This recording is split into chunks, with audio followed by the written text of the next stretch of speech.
आज बात करेंगे ईस्टर्न एयरलाइंस के उस फ्लाइट इंजीनियर के बारे में जिसकी मौत खुद प्लेन हादसे से हो गई थी, लेकिन उसके भूत ने आगे चलकर ईस्टर्न एयरलाइंस के अन्य फ्लाइट के 180 लोगों की जान बचाई। तो क्या था ये पूरा किस्सा, चलिए जानते हैं विस्तार से। 19 दिसंबर 1972 ईस्टर्न एयरलाइन की फ्लाइट नंबर 401 न्यूयॉर्क के John F Kennedy international airport पर खड़ी थी। उसे निर्धारित समय पर फ्लोरिडा के मियामी इंटरनेशनल एयरपोर्ट के लिए उड़ान भरनी थी।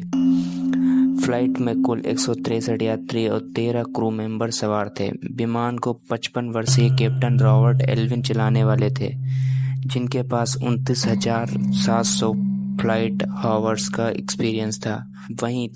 वहीं 39 वर्षीय फर्स्ट ऑफिसर एल्बर्ट जॉन, 51 वर्षीय फ्लाइट इंजीनियर डोनाल्ड लुइस उर्फ डॉन रेपो, वहीं 47 वर्षीय टेक्निकल ऑफिसर एंजेलो डोंडियो भी फ्लाइट में उनका सहयोग करने वाले थे। फ्लाइट टेक ऑफ के लिए तैयार थे।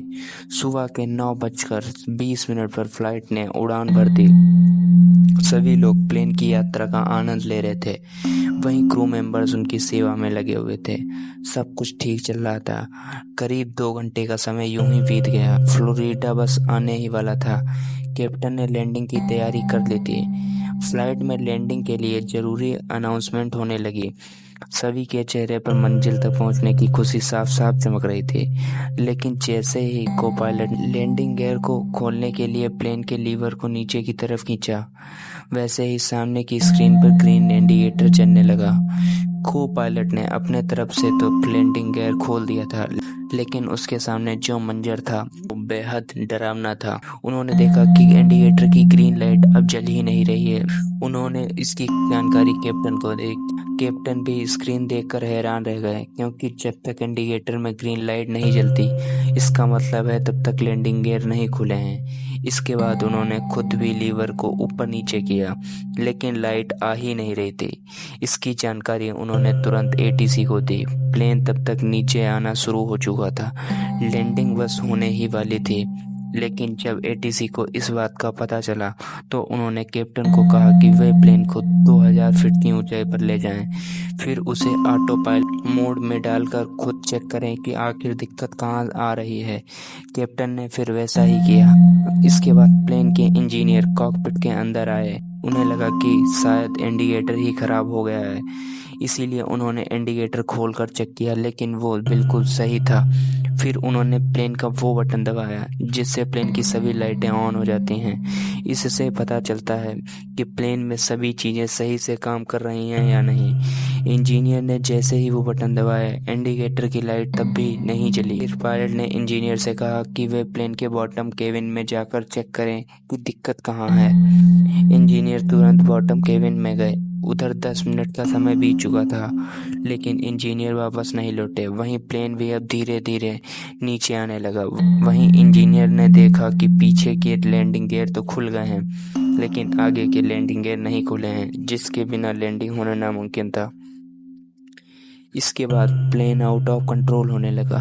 यात्री भी अब परेशान होने लगे। क्रू मेंबर उन्हें शांत करवा रहे थे। प्लेन लगातार नीचे आ रहा था। पायलट को डर था कि कहीं प्लेन किसी जगह से टकरा ना जाए, इसीलिए वे प्लेन को मोड़ने की कोशिश कर रहे थे, लेकिन वे सब कोशिश असफल रही।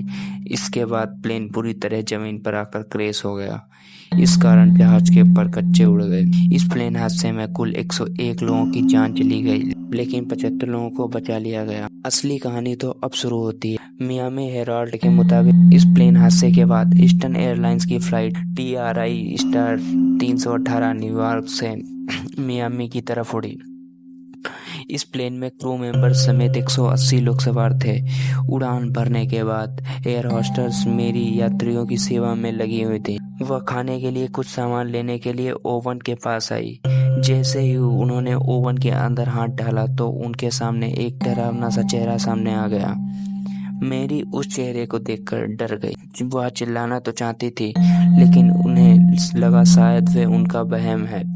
जब दोबारा उन्होंने ओवन में हाथ डालने की कोशिश की तो वही चेहरा एक बार फिर दिखाई दिया। उस चेहरे की आंखें हिल रही थी। मेरी तुरंत डरकर वहां से भाग गई और फ्लाइट इंजीनियर को ये बात बताने लगी। फ्लाइट इंजीनियर को पहले ये बात तो मजाक लगी, लेकिन जब वह मेरी के साथ ओवन के पास गया तो उसे भी वही चेहरा नजर आया। उस बार वह चेहरा कुछ कहने की कोशिश कर रहा था। उस चेहरे ने चेतावनी दी कि थोड़ी ही देर में इस फ्लाइट में आग लगने वाली है।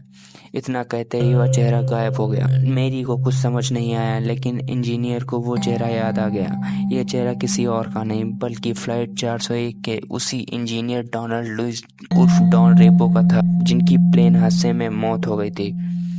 जब मेरी और इंजीनियर ने ये बात बाकी क्रू मेंबर्स को बताई तो वे हंसने लगे। तभी कैप्टन को लगने लगा कि प्लेन का इंजन ठीक से काम नहीं कर रहा है, तो वे विमान को मेक्सिको से मोड़कर न्यूयॉर्क की तरफ ले गया, जहां फ्लाइट के सभी पैसेंजर्स को थोड़ी देर इंतजार करने के लिए उतार दिया गया ताकि विमान को चेक किया जा सके। इसके बाद इंजन को रिपेयर किया गया और प्लेन को चेक करने के लिए बिना यात्रियों के उड़ाया गया। लेकिन इस फ्लाइट ने जैसे ही टेक ऑफ किया वैसे ही उसके लेफ्ट साइड के इंजन में आग लग गई, जिसे देखकर लोगों के होश उड़ गए। क्रू मेंबर्स को अब डॉन रेपो की बात याद आने लगी। इसके बाद सभी को यकीन हो गया कि मेरी जो कह रही थी वह सच था। अगर उस समय प्लेन में कोई यात्री बैठा होता तो वह पक्का मारा जाता। बाद में जब इस फ्लाइट की जांच हुई तो पता चला कि इस फ्लाइट का ज़्यादातर हिस्सा फ्लाइट 401 के मलबे से ही बना था। वो ओवन भी फ्लाइट 401 का ही था, 401 के नाम से जाना जाने लगा। लेकिन ईस्टर्न एयरलाइंस ने हमेशा इन बातों को अफवाह बताया है। उनका कहना है कि ऐसा कभी कुछ हुआ ही नहीं है। भूत दिखाई देने वाली मात्र एक अफवाह है। तो दोस्तों, ये कहानी बस इतनी ही थी। अब फिर से मिलते हैं एक और नई और दिलचस्प कहानी के साथ। तब तक के लिए धन्यवाद।